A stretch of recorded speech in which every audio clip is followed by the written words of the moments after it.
Bonsoir à toutes et à tous, merci d'être venus nombreux et nombreux chez Caribe ce soir.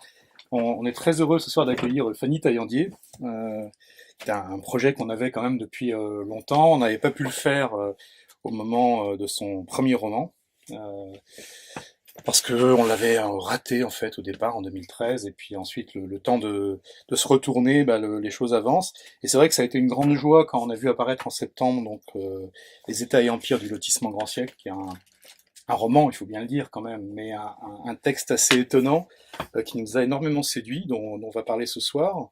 Mais avant ça, je voudrais quand même dire un mot sur Les Confessions du monstre, donc paru chez Flammarion en 2013, parce qu'on n'a jamais eu l'occasion d'en parler ici. Et je vous encourage vivement à le lire, parce que c'est très étonnant de voir sur un thème aussi, il faut être honnête, aussi rebattu en fait que le serial killer.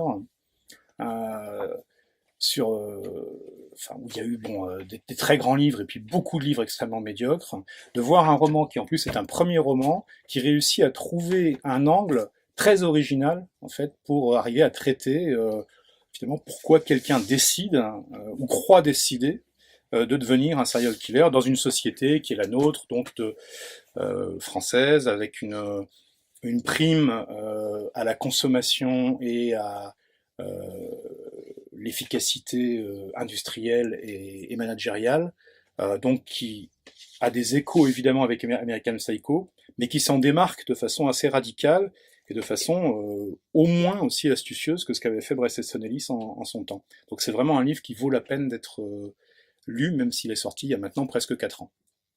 Voilà, ce qui est très jeune à l'échelle de la littérature, on est bien d'accord. Donc, alors, le livre qui nous occupe davantage ce soir, donc avec ce titre assez intrigant, parce qu'on n'a pas toujours en tête, Cyrano de Bergerac immédiatement, Les États et empires du lotissement grand siècle. Donc, on va pas tout de suite vous dire, enfin, alors peut-être que vous le connaissez tous déjà, mais pour ceux qui ne le connaîtraient pas, on va pas vous dire tout de suite exactement ce dont il s'agit, on va le découvrir peu à peu. Euh, Disons simplement que pour rester fidèle au titre, il s'agit d'aller examiner ce que le lotissement peut bien vouloir signifier. La forme architecturale, urbaine et sociale, sociologique, hein, anthropologique du lotissement.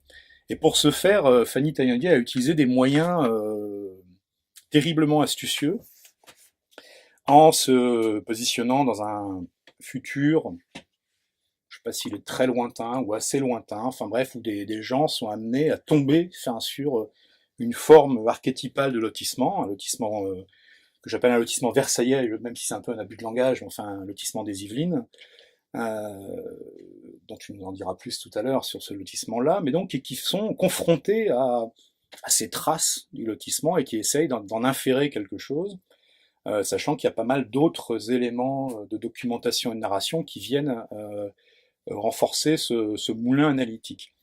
Donc voilà, je ne vais pas en dire plus pour l'instant. J'aurais bien aimé savoir en revanche comment il était né ce projet, parce qu'il paraît un peu fou, un peu baroque et totalement passionnant. Donc c'est quoi sa genèse? Euh, Sa genèse, c'est que je me suis rendu compte que, enfin, j'étais partie habiter loin de la grande ville, et je me suis rendu compte que pour aller chercher le pain à la boulangerie, il fallait que je traverse des lotissements, là où enfant, parce que c'est un coin de campagne que je connais depuis que je suis enfant, je traversais des champs, et donc les champs étaient devenus des lotissements, et par ailleurs, en les traversant ces lotissements, je me suis jamais étonné de les traverser. C'est-à-dire que pourtant ils avaient poussé presque sous mon nez sans que je me rende compte et d'une manière extrêmement rapide. Et en même temps, je me sentais dans un milieu totalement familier, dans un décor qui n'avait rien de surprenant, qui n'était pas du tout inouï, etc. Puisque j'avais grandi en lointaine banlieue, alors pas dans les Yvelines, mais dans le sud du Val-de-Marne, à un endroit qui était, quand j'étais gamine, en train de se transformer en banlieue, en fait. Donc, qui était le plateau Briard, là, avec des petits cœurs de bourg, avec une église et 2 rues commerçantes, en gros. Et puis, il commençait à y avoir des excroissances autour. Et de la même façon que mes parents, il y avait énormément de gens qui étaient venus à cet endroit-là pour habiter et pour élever leurs enfants. Donc moi, j'avais des tas de copains qui habitaient dans les lotissements et je trouvais ça fantastique parce que quand on est enfant, c'est vraiment... Il n'y a pas de voiture, on peut jouer dehors, ça sent bon, tout est propre, tout est neuf, il y a des balançoires partout, tout le monde est voisin, etc. Donc c'est vraiment quelque chose quand j'étais petite, était pour moi, enfin, avait une plus-value. Alors évidemment, en grandissant, je me suis bien rendu compte que ça a quelque chose aussi d'effrayant comme décor, avec ce côté sériel, avec ces maisons qui se ressemblent toutes, etc. Et donc, allant chercher mon pain il y a 3-4 ans de ça, je me suis dit, mais en fait, c'est quand même fou, quoi. Cette forme est à la fois partout et nulle part, c'est-à-dire qu'un lotissement, on pourra jamais se dire, ah tiens, voilà un lotissement typique de l'Ardèche, de la Haute-Ardèche ou typique de la Picardie.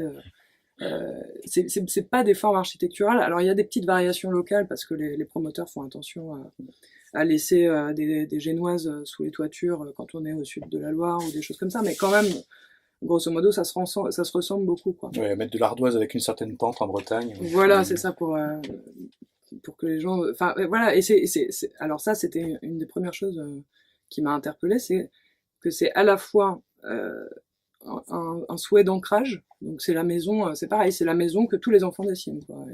Le carré, le toit en triangle, les 2 fenêtres, la porte au milieu. Enfin, c'est vraiment l'archétype de la maison. Donc je veux m'ancrer dans quelque chose qui soit fortement le foyer, quoi. Et à la fois c'est totalement standardisé, totalement fictif en fait, quoi, dans sa façon de s'intégrer dans le paysage et dans les agglomérations, parce qu'en plus, en général, c'est pas intégré. C'est-à-dire que pour faire un lotissement, on commence par faire une route en boucle, et puis après, on pose des maisons autour, et ça fait un lotissement. Donc voilà, donc ça s'est mis à me travailler, et puis du coup, j'ai commencé à écrire des textes dessus, au début plutôt sur le ton de la blague, et cette blague avait... Enfin, la première blague qui m'est venue, en fait, c'était d'en parler avec les codes littéraires du grand siècle. Et donc j'ai commencé comme ça. Alors ça a donné Hobbes dans le lotissement, ensuite ça a donné Racine dans le lotissement, puis je me suis dit quand même je m'amuse pas mal, et j'ai eu envie de continuer, donc j'ai enchaîné comme ça les textes en me disant, après tout, le premier lotissement de France a été construit juste à côté de Versailles. Versailles en son temps était un lotissement, ou à peu près, c'est-à-dire qu'il y a eu un décret royal pour faire un plan local d'urbanisme tout beau, tout neuf, à Versailles, et voilà, pareil, une géométrie très forte, des servitudes architecturales qui harmonisaient les bâtiments, etc. Donc voilà, ça s'est enchaîné comme ça, à partir de ça. En revanche, enfin, par rapport à cette envie, enfin, voilà, d'aller trifouiller le lotissement, il y a beaucoup d'éléments où on aurait pu penser bon, que ça partait, et il y a beaucoup d'éléments qui en sont présents, hein, plutôt un essai en fait, un essai de sociologie de l'urbanisme, ou d'histoire de l'urbanisme, et le fait que ça ait pris cette forme de fiction et de fiction je dirais multiforme, hein. Comment ça c'est venu? Bah, le premier texte que j'ai écrit, vraiment au début, ça s'est fait de manière très morcelaire, quoi, morcelée, ouais, morcelaire, comme un petit archipel qui se construisait progressivement. Et donc le premier texte que j'ai fait, c'était un texte qui était plutôt discursif, qui était plutôt de l'ordre de l'essai, quoi. Le second que j'ai fait, c'était une fiction. Et ensuite, du coup, à chaque fois que je voulais aborder un aspect, je me demandais comment l'aborder. Et ça a donné par moments des textes de fiction, par moments des textes discursifs. Et puis après, il y a eu un troisième temps qui a été d'harmoniser tout ça. Et pour harmoniser tout ça, j'ai eu recours à la fiction, cette fois, avec ces nomades qui viennent dans un futur un peu indéfini et qui mènent l'enquête, quoi. Et ça a été la dernière étape de... Bon, c'est le ciment final en fait. Ouais. Bah, ils sont apparus dans le cours de la rédaction, et puis c'était pas assez, c'était pas lié en fait, quoi. Mes textes étaient trop justement indépendants les uns des autres.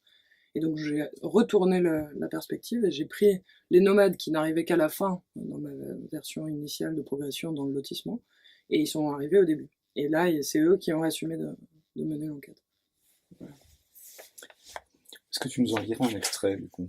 Oui, d'accord. Est-ce que tu as déjà choisi un extrait ou est-ce que c'est moi qui... Non, je te laisse choisir. Bon, qu'est-ce que vous voulez? Vous voulez de la fiction? Vous voulez du discours? Du partant. Voilà. C'est ce qui nous a plu.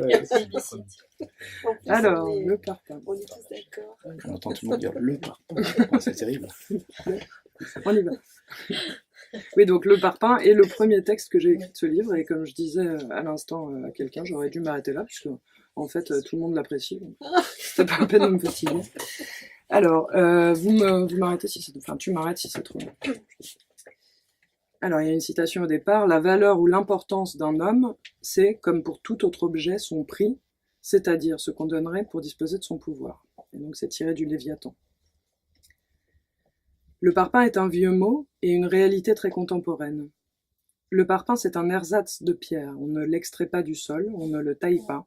Il n'a ni veine, ni couleur propre, ni qualité intrinsèque. Il est creux, léger. Il n'y a ni parpaing raté, ni beau parpaing. Le parpaing est sans histoire et sans patrie. Il n'y a pas de parpaing typiquement toscan ou montagnard.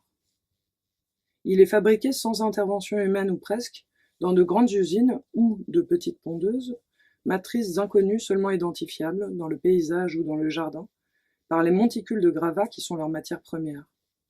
Ces gravats eux-mêmes sont indifférents, recyclés ou neufs, d'argile ou de calcaire, indifférents. Comme il est très léger par son vide intérieur, le parpaing peut être transporté selon les besoins très facilement. Il vient d'ailleurs, ou plutôt de nulle part. Nul ne se soucie de savoir comment il est arrivé. Le parpaing, tout ce qu'on cherche à en connaître, c'est son prix et ses capacités de résistance et d'isolation, en un mot, ses compétences. Le parpaing est une rationalisation bien commode de l'épineux problème de faire tenir les murs debout. Jamais bancal, il s'empile à merveille, se pose de lui-même à angle droit, ou à l'horizontale parfaite, pour peu qu'on lui en adjoigne un autre. De fait, rien n'est plus semblable à un parpaing qu'un autre parpaing. Le parpaing, dénué de toute identité propre, est voué à s'agglomérer. Il ne prend son maigre sens que dans l'entreprise collective de l'érection du pavillon. Au sein du mur, le parpaing trouve la justification de son existence, qui est aussi son unique raison d'être, unité interchangeable qui ne compte que dans une configuration qui le dépasse. Un parpaing tout seul, c'est pire que rien. Mais, pris comme élément générique, le parpaing a son rôle à jouer dans la croissance d'un pays, d'une région ou d'un bled obscur. Il favorise la consommation et l'investissement, il permet donc le profit des entreprises qui l'emploient, le dégagement de plus-value, et par suite à nouveau consommation et investissement. Il est donc important que la demande en parpaing soit toujours relativement forte et que l'offre lui soit toujours légèrement supérieure, de façon à en stabiliser le prix et à éviter les crises. Pour ce faire, l'emploi de parpaing à faible coût est encouragé par les pouvoirs publics dans un schéma gagnant-gagnant d'une simplicité enfantine. Comme le parpaing lui-même est d'une résistance qui confine à la résignation, il ne pose jamais de problème à ses différents employeurs, qui le transportent, l'empilent ou l'utilisent dans sa forme finale comme prestataire de service. Il est entendu que le parpaing n'a rien qui fasse rêver. Il mène sa petite vie de parpaing, sans éclat et sans heurts, humble par sa petitesse, arrogant par son omniprésence. De grains de sable, il est devenu rouage indispensable. Le léger malaise qu'il provoque est le revers de son utilité incroyable. Finalement, tout le monde déplore le parpaing, son capital culturel à pleurer, son goût grégaire, son absence totale de vocation esthétique, et pourtant personne ne s'en passe. Que celui qui n'a jamais eu besoin d'un parpaing lui jette la première pierre. Le parpaing ne s'apprécie pas, il s'admet. J'arrête. Continue un petit peu. Il s'admet. Inconscient de lui-même et du pouvoir qui est le sien dans le collectif, le parpaing pourtant ne revendique jamais rien. Il se tient toujours tranquille. Il est gris et immuable, comme le non-mot d'un non-discours, l'absence de déclaration faite mûre, le silence comme défaut et non comme mystère. Comment comprendre donc le parpaing? Ni pierre angulaire, ni clé de voûte, ni geste signifiant, ni acte gratuit, il défie, par sa platitude, l'examen critique. On pourrait avancer que du point de vue philosophique, le parpaing ne peut être un pavé dans la mare. Sous le parpaing, nulle plage. Il semble que le parpaing soit un solipsisme à lui tout seul, une non-idée, un non-fait. Par sa composition et ses qualités physiques, il résiste à la pensée. Nul cogito dans le cas du parpaing. Le parpaing, c'est du domaine du sum ergo sum. Tu ne nous aides pas beaucoup, René Descartes. Ce n'est donc pas en tant qu'individu qu'on pourra tirer quelque chose du parpaing. Ne faudrait-il pas alors postuler que le parpaing se concevrait bien mieux comme la cellule primitive d'un grand corps qui le dépasse et le résume? C'est Thomas Hobbes, dans son traité de la forme de la matière et du pouvoir, autrement appelé le Léviathan, qui nous semble le plus apte à donner du sens au parpaing, en le voyant comme la particule essentielle d'un Léviathan pavillonnaire. À tout le moins, si on ne trouve rien à dire de la cellule, on parlera du Léviathan. Reprenons donc son raisonnement. Les parpaings sont les sujets du Léviathan qu'ils ont choisi par contrat. Sans ce contrat, à l'état de nature, le parpaing est à lui-même menace. Un parpaing isolé peut toujours prétendre être plus fort qu'un autre parpaing isolé. Mais pourtant, il en est toujours menacé. C'est sa fameuse maxime, perpetuus perpetui lupus, le parpaing est un loup pour le parpaing. Seule l'alliance en contrat social des parpaings, au sein d'une organisation complexe de type maison témoin reproductible rapidement sur n'importe quel terrain loti, permet la survie des parpaings et leur épanouissement. Ensemble, les parpaings sont un corps dont le pavillon est l'âme. On peut dès lors opposer l'état de nature à l'état de parpaing, et par contraste définir les qualités de l'état de parpaing. 1. Si l'état de nature est un état instable, l'état de parpaing est un état stable. 2. Si l'état de nature est mouvant, l'état de parpaing est immuable. Si l'état de parpaing est rationnel, il s'oppose à un état de nature irrationnel, voire passionnel. Si l'état de parpaing est rationnel, c'est qu'il vaut mieux pour tout le monde que les choses soient rationnelles. 5. Par ailleurs, si l'alliance de parpaing sur n'importe quel terrain à lotir rapidement est un contrat social, alors le lotissement est l'expression de ce contrat social. Si le lotissement de pavillon est un contrat social, alors tout individu ou parpaing doit pouvoir en tirer bénéfice. Si le lotissement de pavillon en parpaing construit à toute vitesse n'importe où est un contrat social, alors il n'a d'autre vocation que de durer le plus longtemps possible. Enfin, si le lotissement de pavillon en parpaing construit n'importe où est un contrat social, alors les pavillons sont les lois qui, je cite, disposent les humains ou parpaings à la paix et à l'obéissance. Elle est véritablement vertigineuse, enfin, cette métaphore, enfin, bon, qui se présente pas d'ailleurs comme une métaphore en elle-même, hein. C'est vrai, une étude du parpaing, et on est à peu près 25-30 pages dans le livre à ce moment-là, à peine. Et moi j'ai trouvé ça vraiment bluffant, donc je pense qu'effectivement c'est pas une philosophie du parpaing, bien évidemment, mais d'arriver à condenser en ayant exhumé en fait le parpaing, finalement toute la philosophie potentiellement sous-jacente de la volonté de créer des lotissements, donc après la Deuxième Guerre mondiale. Je trouvais que c'était assez incroyable d'arriver à résumer, quitte ensuite à laisser les choses se fractaliser autour, parce que c'est quand même plus complexe que ça, mais d'arriver à, ouais, à marquer en fait le fait lotissement, le rêve pavillonnaire uniformisé ou mécanisé en fait, sous cette forme-là.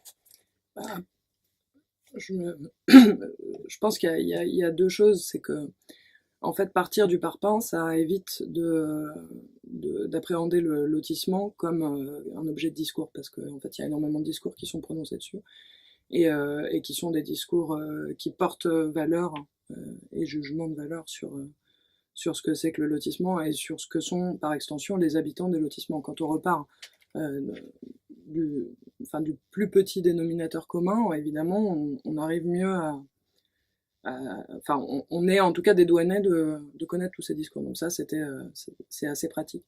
Après, le fait que le parpaing reflète si bien un système de pensée ou une idéologie qui, comme tu dis, est potentiellement préside potentiellement à la création des lotissements, je pense que c'est aussi la marque qu'on est que le système de la consommation est un système justement, et que du coup tous les objets de la consommation peuvent se comprendre comme le résumé de toute la consommation et de toute la société qui va avec. C'est ça qui est assez fou, c'est que le parpaing est exactement la même chose que le TGV. Dans ce qui révèle du monde, c'est la même chose, quoi. Un nulle part, une vitesse, une standardisation, et c'est des choses qu'on retrouve avec n'importe quel objet, quoi. Ce qui est effectivement assez fou. Moi-même, j'ai trouvé ça fou. Et ce qu'on va voir, on va voir tout à l'heure, enfin probablement en explorant les différents angles et les formes narratives en fait que tu as utilisées pour approcher l'objet et pour tenter, enfin pour engager en tout cas une tentative d'épuisement, enfin même s'il n'y a pas d'épuisement.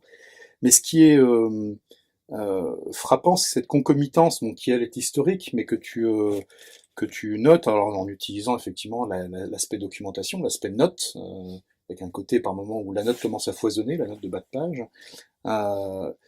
Et c'est vrai qu'il y a une concomitance quasiment parfaite historiquement, c'est-à-dire que j'allais dire le parpaing, non, le lotissement, devient un fait qui au départ est isolé, enfin est expérimental en réalité, comme tous les phénomènes de standardisation, de taylorisation, de Fordisme, cherchant en fait à extraire de l'efficacité industrielle, ensuite au bout d'une vingtaine d'années d'efficacité managériale.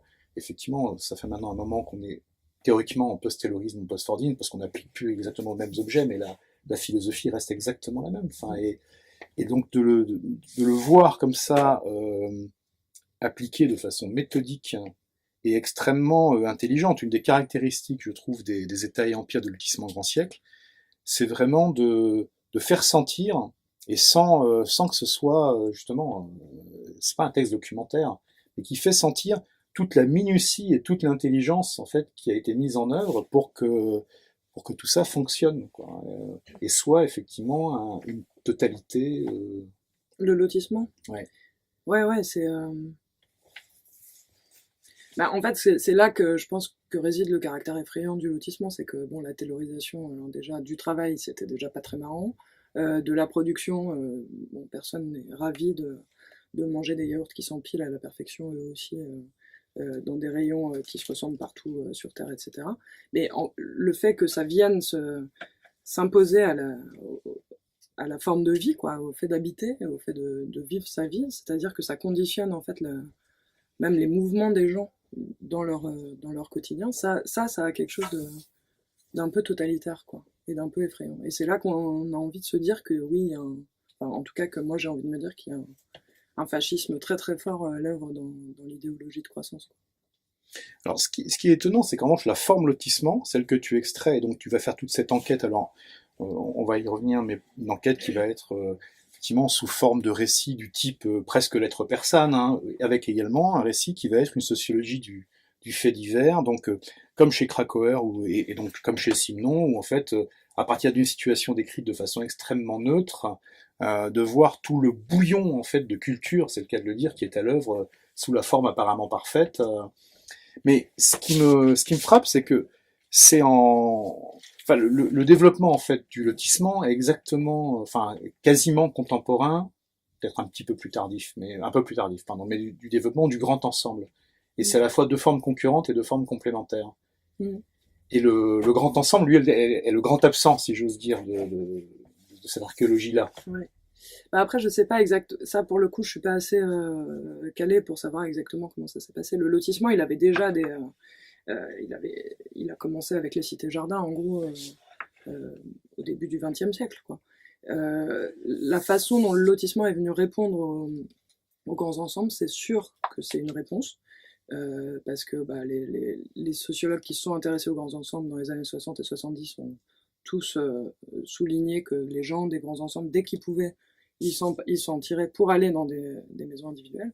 Et il y a eu Chalandon, là, Chalençon, Chalençon qui a fait des programmes d'HLM sous la forme de lotissement au début des années 70, donc ça a vraiment été conçu comme une réponse. Après, je sais pas si je pense que justement, ils refusent de se parler, quoi. En tout cas, le lotissement refuse de parler au grand ensemble. Et moi, quand j'étais en enquête de terrain, pour le coup, avec entretien avec les gens qui habitaient là-bas, ils disaient tous, on est venu ici parce qu'il n'y a pas de gare RER, parce qu'il n'y a pas d'HLM, et on a cherché sur la carte un endroit où il n'y avait pas d'HLM et pas de RER. Donc il y a vraiment un rejet de la forme du grand ensemble et des représentations qui y sont associées, quoi. C'est des choses, enfin, je crois qu'on a vu marquer dans beaucoup d'ensembles urbains, y compris des ensembles urbains ou même maîtres d'œuvre. Moi, j'avais été frappé, par expérience de jeunesse également, mais qui, comme souvent, c'est pas quand on la vit à 10 ans, mais quand on la voit, quand on se la remémore 15 ans plus tard, qu'on réalise tout à coup que à l'intérieur d'un parc immobilier assez particulier, qui est celui d'un camp militaire, hein, donc où sont logées les familles en fait des militaires, il y a vraiment des grands ensembles pour hommes durant et sous-officiers et des zones pavillonnaires en fait pour officiers à l'intérieur de la même emprise territoriale. Et c'est très étonnant parce que c'est ramené sur une quinzaine de milliers d'hectares. Enfin, on voit ça dans les banlieues aussi, dans le 93, c'est ça. Et alors, l'autre auquel je pensais, parce que c'était une des choses qui était apparue de façon maximaliste dans le dernier livre, qui ne soit pas un livre posthume remanié par ses éditeurs, de Thierry Jonquet, vous êtes leur crainte et vous êtes Ouais, leur nous sommes épouvante. votre peur, ou je sais pas, ouais. Ouais, c'est crainte et épouvante, mais j'arrive jamais à le retenir, ce titre. Si quelqu'un l'a en tête, qu'il n'hésite pas. Enfin, et il y avait effectivement ce marquage extrêmement agressif de la différence qui n'est pas du tout ni architecturale ni urbaine, mais qui est devenue profondément sociale et profondément politique entre, sur un même territoire communal, la zone pavillonnaire et la zone de grands ensembles, avec effectivement une relation qui n'est pas nécessairement une relation d'animosité, mais qui est une relation de crainte réciproque Et de conviction absolue qu'on n'est pas du même monde. Enfin, moi, je l'ai vécu adolescente, habitant en banlieue, c'était, voilà, soit t'es d'un côté, soit t'es de l'autre. Et ton école, soit elle accueille plutôt la cité, plutôt les maisons, et dans ce cas-là, ça change tout, quoi. Et tu montres bien, justement, par divers biais, à quel point ce rêve autarcique, donc l'absence de transport en commun, le fait que ça repose sur la voiture, donc sur la cellule individuelle agrégée, enfin tel le ciment dans le parpaing, traverse tout l'imaginaire en fait du lotissement, la façon dont les services sont proposés ou pas proposés justement. Bah, moi, c'est encore une des choses que je trouve fasciste, mais là d'un point de vue beaucoup plus personnel, c'est que le lotissement, habiter une maison, alors en lotissement encore plus, parce que les maisons sont toutes les mêmes, mais même les zones pavillonnaires, c'est quand même en gros, bon bah de toute façon tu t'endettes parce que t'es en couple et que tu vas faire des enfants, donc tu t'endettes pour pouvoir loger tes enfants, et puis après une fois que t'es endetté, bah t'es endetté de toute façon pour 45 ans avec ta bicoque, et donc tu ne divorceras pas, tu ne changeras pas de boulot ou tu ne démissionneras pas. Et en fait, il y a vraiment quelque chose où la mobilité personnelle, vraiment dans ce que la vie a de plus évident, quoi, du désir, des rencontres, etc., est assez interdite par ce truc-là, quoi.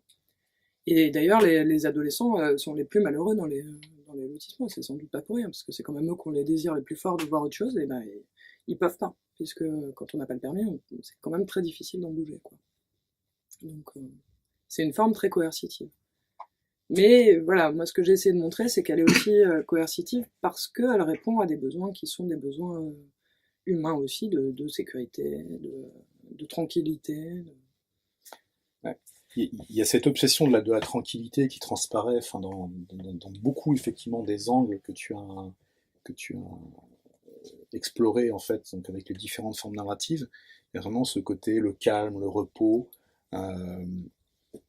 qui sous-entend toujours, même si c'est jamais exprimé, que donc la vie en fait hors du lotissement est une vie infernale, soit par ses cadences, soit par sa pression, soit par son stress, et qu'effectivement le lotissement c'est le havre, hein, où on vient récupérer, reconstituer sa force de travail, force de travail de cadre moyen plutôt que d'ouvrier ou d'employé à l'origine en tout cas. Bah, dans le modèle que j'avais, oui, après ça s'est développé. Mais avec ce côté sans issue, en effet, et que la géographie du lotissement reflète. Alors, et ça, tu l'explores, hein, mais je ne sais pas si c'est de façon complètement consciente et orchestrée ou si c'est incidemment avec ces volutes en fait qui mènent nulle part, avec ces ronds-points qui ne servent à rien mais qui justement ramènent au point de départ. Il y a vraiment une force symbolique dont j'ai du mal à penser que les architectes, a priori savants et conscients, quand ils font leur plan, s'aperçoivent de ce que dit en fait la cartographie vue d'avion du lotissement. Ben, en fait, c'est intéressant parce que donc les plans qui sont les plans en marguerite ou en raquette, donc selon le modèle, donc soit une raquette avec une route principale qui dessert pour le coup des choses, soit une marguerite, donc une petite raquette et puis autour des petites boucles. En fait, ils ont été conçus comme ça pour limiter les raccordements en tuyaux divers et variés. Donc en fait, c'est une économie d'échelle, quoi. C'est-à-dire qu'on fait les routes rondes pour qu'il y ait la desserte la plus rapide possible de toutes les parcelles, qu'on ait le moins de goudron à poser possible, qu'on ait le plus facilement accès à tout, donc les poubelles, etc. Et puis les évacuations d'eau usée, etc. Donc c'est encore une rationalisation hyper forte. Sauf qu'effectivement, quand on regarde, habiter dans un lotissement, c'est littéralement tourner en rond, quoi, puisque on est obligé de faire toute la boucle pour pouvoir ressortir, ou alors la reprendre dans l'autre sens, mais bon, enfin, c'est pas très varié, quoi. J'ai vécu un peu plus jeune l'expérience de certains lotissements où, pour des raisons diverses de développement et puis de changement malgré tout de la perception, enfin donc des choses qui sont plutôt des années 90, de tenter de passer à double sens en fait des voies internes de lotissement qui au départ sont conçues pour être à sens unique. et les catastrophes qui s'en sont suivies, enfin, c'est à la fois comique et dramatique en soi. C'est des choses qui effectivement ne peuvent pas être en double sens, sinon c'est des accidents toutes les 10 minutes, quoi. Enfin, parce que c'est pas fait pour, quoi. Il y a vraiment ce côté, ouais, il faut tourner dans le bon sens, quoi. Ouais, faut tourner. Alors, il y a, après, je voudrais bien demander un autre extrait, mais j'avais une question qui portait sur ouais, comment est venue l'envie, en revanche, de mettre une forme d'enquête policière, en fait, donc de faits divers qui... Alors, tu parles des textes qui sont à la fin. Mm. Parce que une des conclusions à laquelle arrivait l'enquête menée par les nomades, et donc ma réflexion aussi, était que, donc dans ces choisir d'habiter là et accepter tout ce que ça implique, parce que par ailleurs, ce dont on n'a pas parlé, c'est qu'il y a aussi des chartes extrêmement rigoureuses sur ce qu'on a le droit de faire, pas le droit de faire, etc. Les heures de la tonte du gazon, la hauteur du gazon, la hauteur des haies, le linge qui sèche, etc. Donc vraiment quelque chose de très, très intrusif en fait.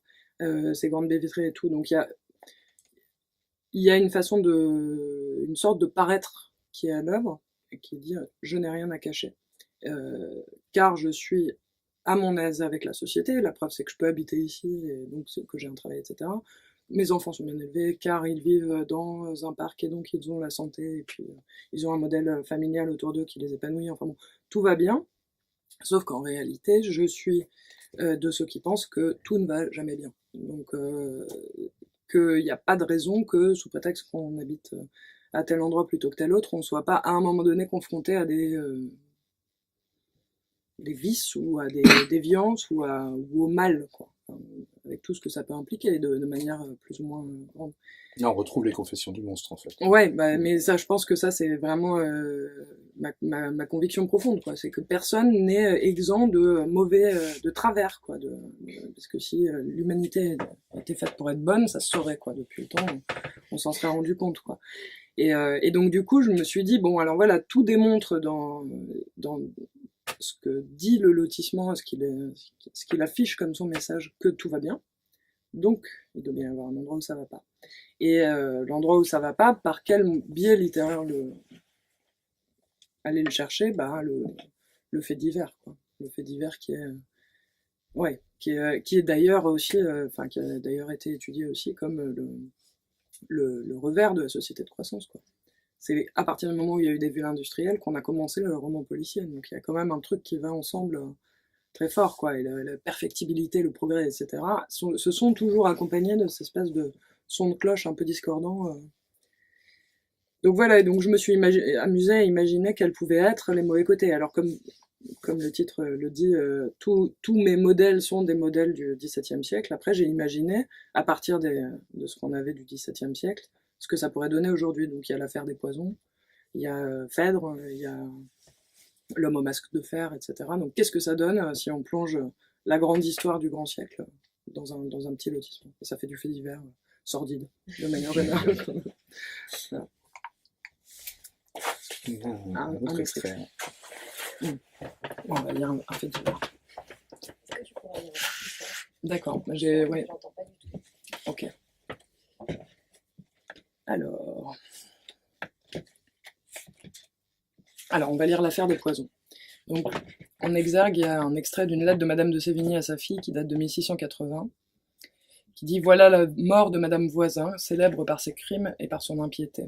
Comment vous portez-vous de ce petit conte? Il m'a fait grincer des dents. » Le Nouveau Détective, janvier 90, article de journal photocopié. Il y a une chose certaine, c'est que Madame Voisin s'est toujours montrée serviable, et ce n'est pas si courant de nos jours, n'est-ce pas, qu'on puisse s'abstenir de le souligner. Elle eût pu, avec une apparence pareille, se montrer d'un égoïsme, voire d'une méchanceté totale. On le serait à moins.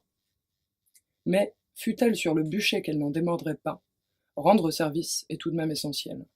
En quoi elle se montre tout à fait en phase avec son temps, qui prône, au moins dans les mots, la solidarité et l'entraide. C'est en définitive un point sur lequel le lotissement Grand Siècle et Madame Voisin auraient pu tomber d'accord.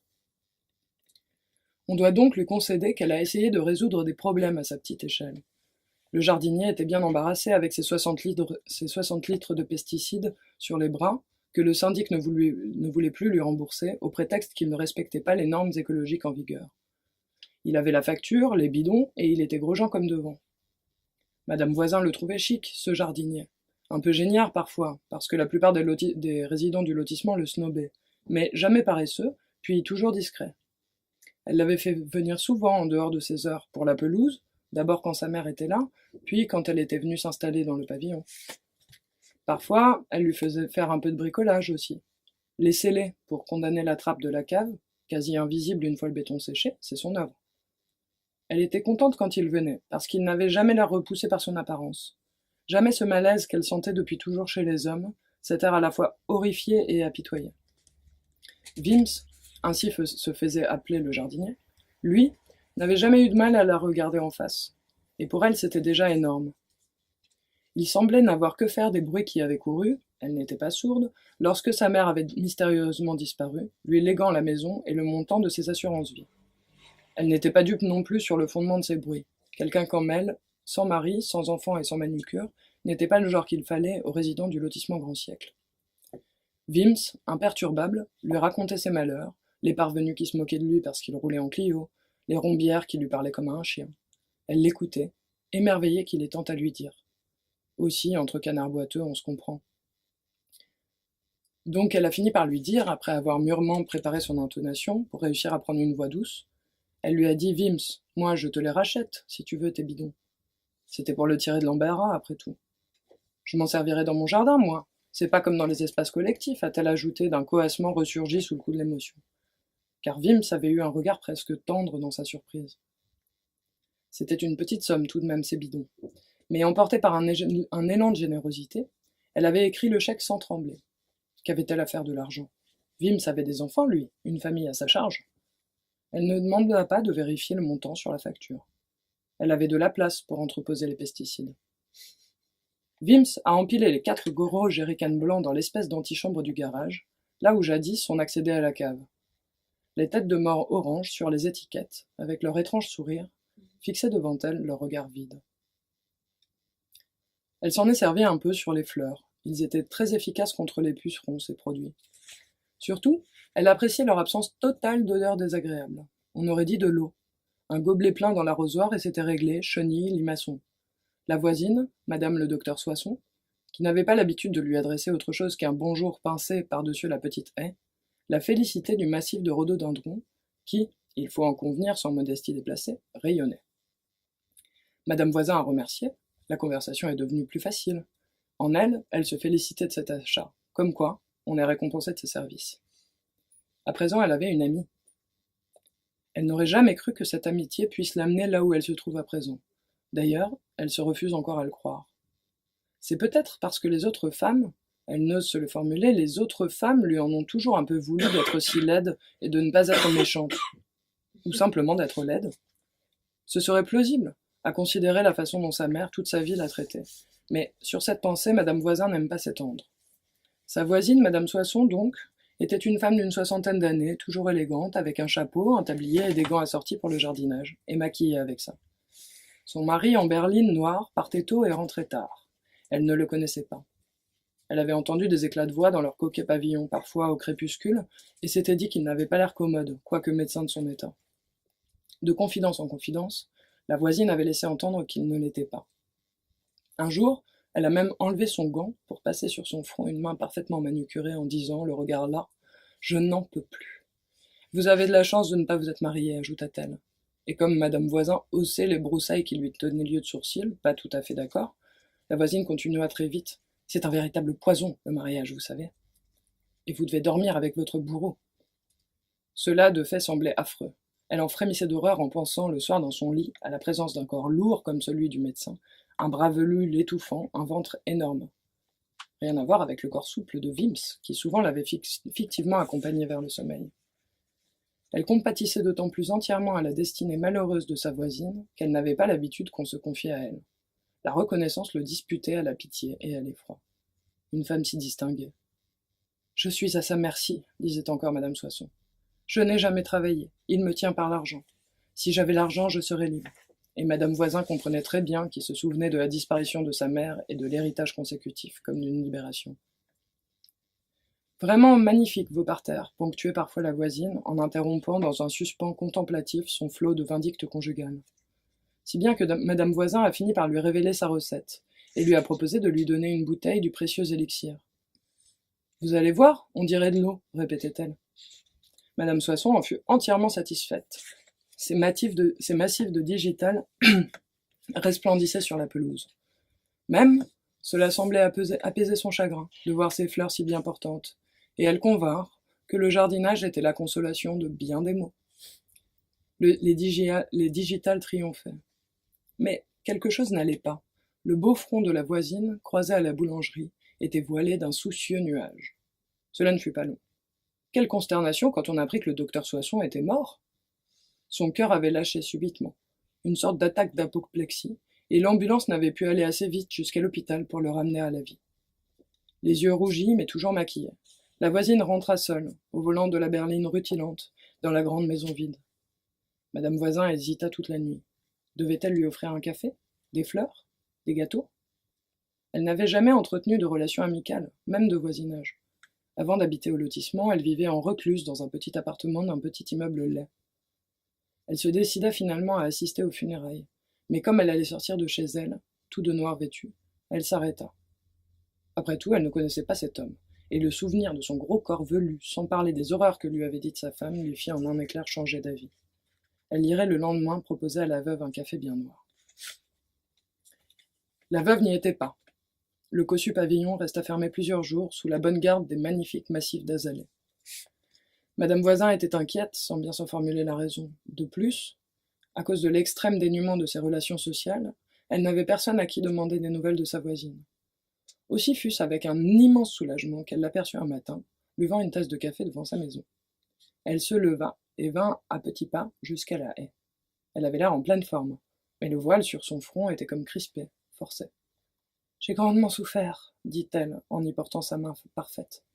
J'ai dû aller prendre quelques jours de repos, vous comprenez? Ce fut si brutal, et cet homme était si bon pour moi. » Si Madame Voisin n'avait pas été émerveillée à ce point à chaque fois que la dame lui adressait la parole, et de façon si personnelle, elle se fut peut-être étonnée de ce que la rage vouée au défunt époux se fût muée, en l'espace d'une semaine, en une telle adoration.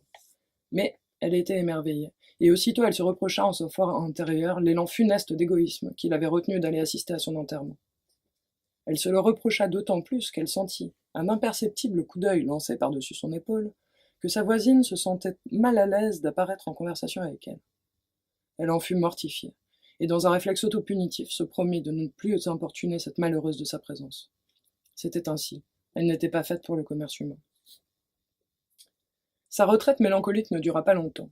Un jour qu'elle sortait les poubelles, quelques semaines après le décès du médecin, Madame Soisson, dont le front s'était étendu, l'appela depuis la fenêtre de la cuisine. « Venez donc boire un café » dit-elle, après avoir jeté un regard circulaire dans la rue vide. Madame Voisin n'en revenait pas, et ne prit que le temps d'un coup de peigne bien vain dans sa tignasse grise. Elle se dandina quelques instants devant la porte du beau pavillon, avant que Madame Soisson ne vienne ouvrir. « Je vous présente Madame Tingry, dit-elle à peine entrée dans le vaste séjour clair.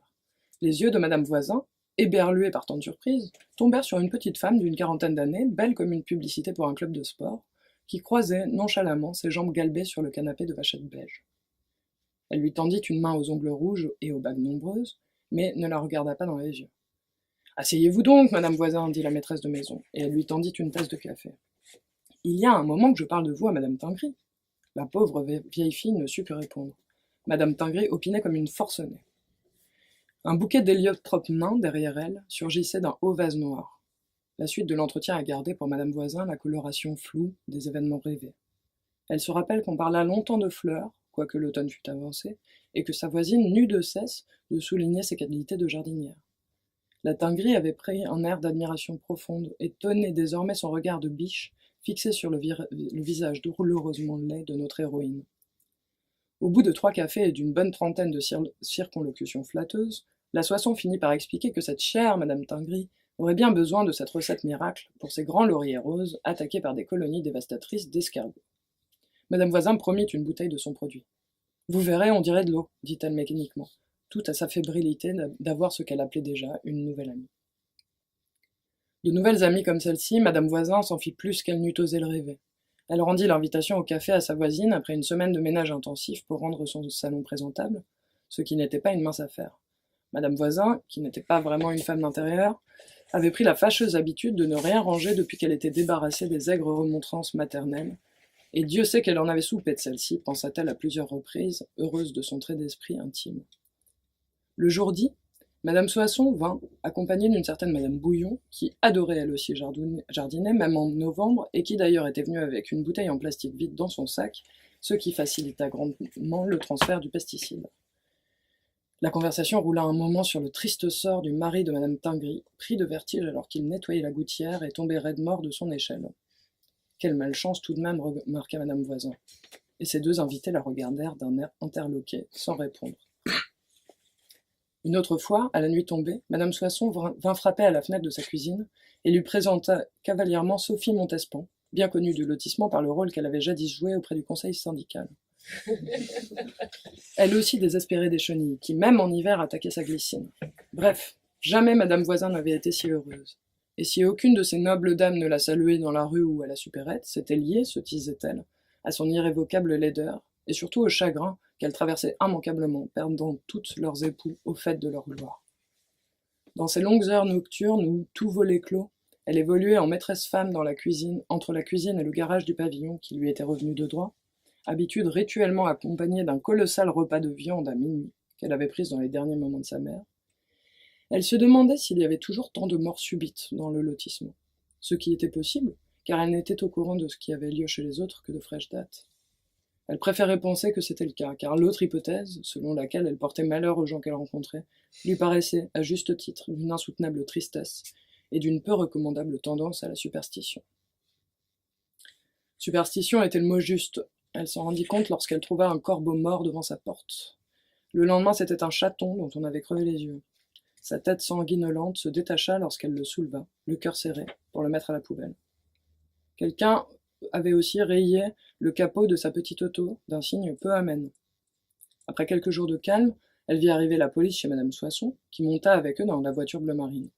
Son cœur se serra d'inquiétude et de doute. Les enfants du lotissement lui jetèrent des poignées de gravier depuis le terrain de jeu, alors qu'elle allait payer ses charges trimestrielles au bureau du syndic. Lorsqu'elle entra, le silence se fit. Mais elle avait eu le temps d'entendre qu'il était question de la Montespan, qui était partie en cure depuis 2 mois au moins. Pourquoi parlait-on d'elle ? Et pourquoi se taisait-on lorsqu'elle entrait ? Instinctivement, elle reprit le ton humble et craintif qu'elle avait si longtemps utilisé pour parer à la haine des gens qui voyaient son visage. La secrétaire prit son chèque sans un mot, d'un air écœuré. Quand elle ressortit, elle entendit les enfants crier « sorcière ». Un chat ficelé sur un bâton miaulait affreusement devant sa porte et la griffa au sang lorsqu'elle voulut le libérer. Un carreau de sa cuisine était cassé. Ce n'était pas la première fois que Madame Voisin était en butte au reste de l'humanité. Tout enfant déjà, elle avait été celle qu'on accuse de manger ses crottes de nez, de loucher, de sentir l'urine. Et toutes ces accusations, étant fondées, avaient été vécues par elle comme une condamnation fatidique mais juste de sa personne. Elle avait appris à faire le dos rond et à recevoir insultes et croche-pieds sans se plaindre, comme d'autres apprennent le tennis ou les règles de la bataille navale. Mais pour la première fois de sa vie, Madame Voisin avait fait confiance aux autres. Elle avait eu foi en Madame Soissons puis en ses amis. Et voilà qu'aucune ne lui adressait plus la parole. Sa voisine lui claqua la porte au nez lorsqu'elle voulut aller lui dire bonjour. L'incendie eut lieu le soir même de sa convocation au commissariat. L'agent de police qui l'a reçue lui expliqua froidement, et sans la regarder, qu'elle était sous le coup de 4 informations judiciaires et qu'elle pourrait aussi être interrogée dans le cadre de l'instruction de 2 autres enquêtes en cours. Toutes concernaient des morts suspectes, le docteur Soissons, messieurs Tingry et Bouillon, ainsi qu'une amie de Madame Montespan, qui avait été retrouvée agonisante sur son canapé après avoir bu un café avec celle-ci. Les 2 enquêtes restantes étaient des tentatives d'empoisonnement sur les personnes de la belle-mère de Madame Tingry et la fille que le docteur Soissons avait d'un premier mariage. Empoisonnement, le mot était lâché. Mais Madame Voisin ne connaissait pas ces gens. Elle rentra chez elle abasourdie, incapable de comprendre l'évidence. Le cerveau comme paralysé, elle se coucha de bonne heure et s'endormit d'un lourd sommeil. Elle rêva, comme souvent, du regard furieux de sa mère, ligoté et hurlant. Elle se réveilla au milieu d'une quinte de toux, les yeux pleurants de fumée, et n'eut que le temps de bondir vers la sortie, manquant de tomber dans l'escalier. L'air brûlant était irrespirable.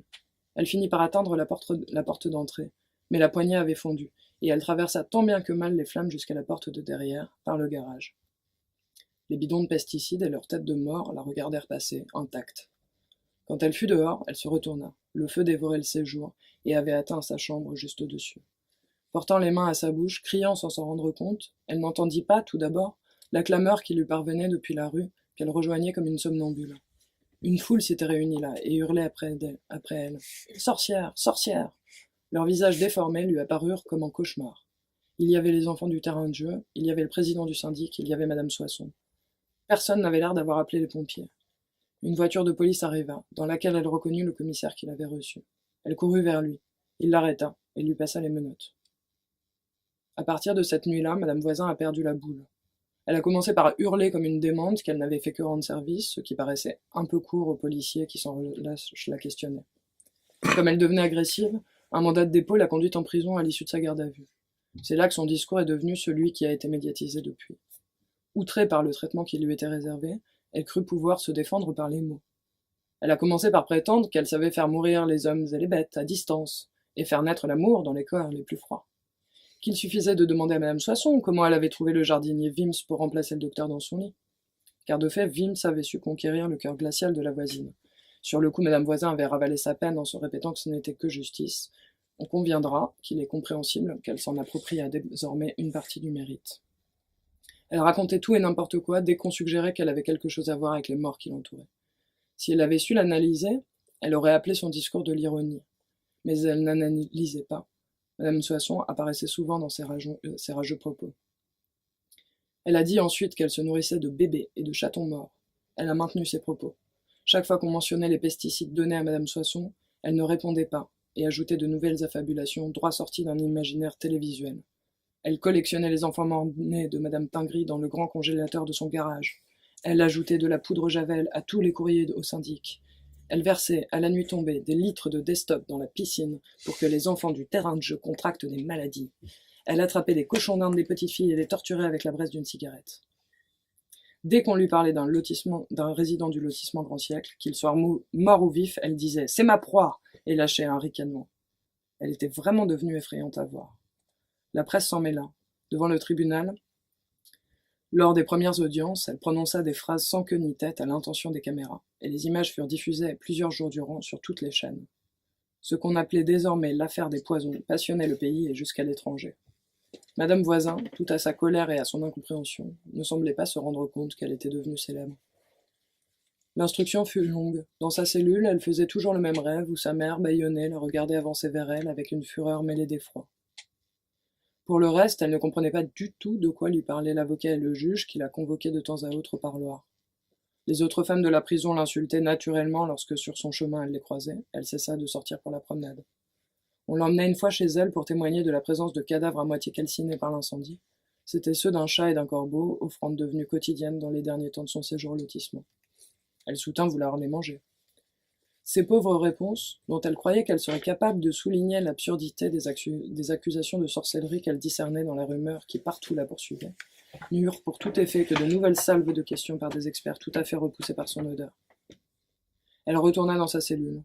Dans sa conscience malmenée se mêlaient ses affabulations et le souvenir douloureux de Vims, tandis que s'effaçaient peu à peu les visages de ces femmes qu'elle avait prises pour des amies.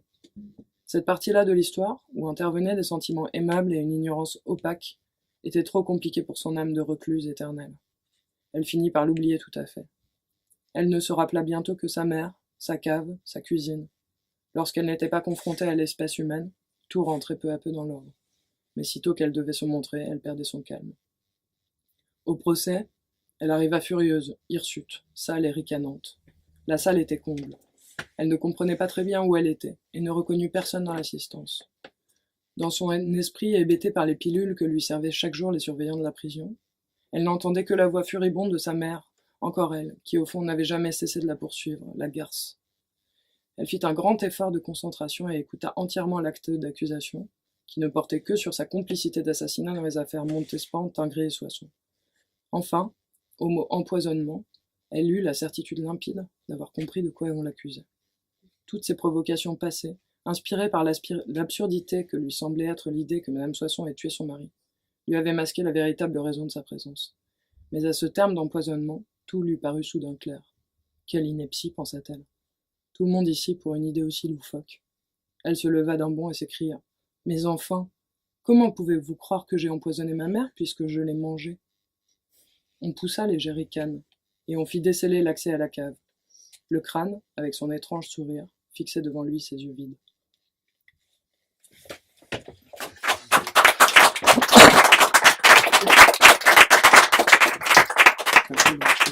Non, mais, ouais, cette projection effectivement de l'imaginaire donc du XVIIe siècle dans l'univers du lotissement, de la gaieté de community, enfin, et tout quelque chose d'assez incroyable. Voilà. Bon, comme l'heure tourne un peu, je vais pas vous proposer de poser des questions à Fanny, mais vous ne faudra pas hésiter en fait ensuite autour d'un verre à poser des questions de façon individuelle.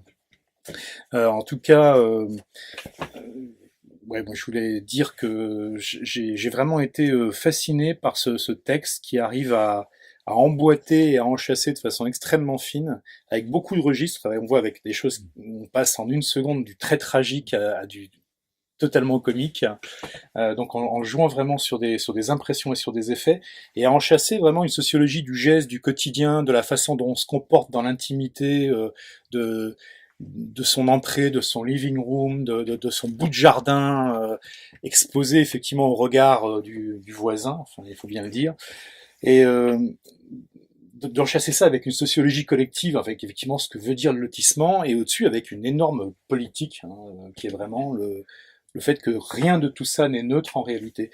Et je trouvais qu'il y avait cette petite phrase à un moment moi, qui me semble non certainement pas résumer le livre, mais vraiment donner l'angle qui pour moi m'a le plus terrorisé au fond, qui est il nous faut prendre en compte ce fait très simple: les pavillons du lotissement Grand Siècle s'érigèrent dans le vide, à l'écart de tout centre, avec leurs rues ne menant nulle part. Ils se dressèrent comme quelques années plus tôt s'étaient creusés les abris atomiques, hermétiques. Et il nous faut du coup faire ce constat très évident: choisir d'habiter là, sur un lopin perdu et lointain, dénote un désir strident, non de participer, mais bien de s'extraire le plus possible du réseau de la représentation sociale et des affirmations historiques. Et je trouve que c'est vraiment l'essence du lotissement, choisi ou subi, mais qui se retrouve bien là. Puis après, j'aime beaucoup ce que tu as placé en exergue en fait de l'ensemble du livre, parce que ce petit mot de Nietzsche en fait est quand même assez fabuleux, quoi, qui dit nous avons inventé le bonheur, disent les derniers hommes, et ils clignent de l'œil. Et voilà, et je trouve que ça dit bien aussi ce qui est un exergue parfait normalement, c'est que ça donne bien en fait ce texte. Donc voilà, par sa variété, par son intelligence et par sa maîtrise en fait d'un nombre incroyable en fait de formes narratives, c'est vraiment un grand livre, je crois, et un livre important, Les États et Empires du lotissement Grand Siècle. Et puis et vous aurez vu qu'en même temps c'est un livre super drôle, donc on peut offrir à tous ses amis et à toute sa famille sans aucun problème, à ses voisins également, surtout si on habite dans un lotissement. Voilà, donc merci beaucoup Avec plaisir. Fanny pour cette soirée. Merci.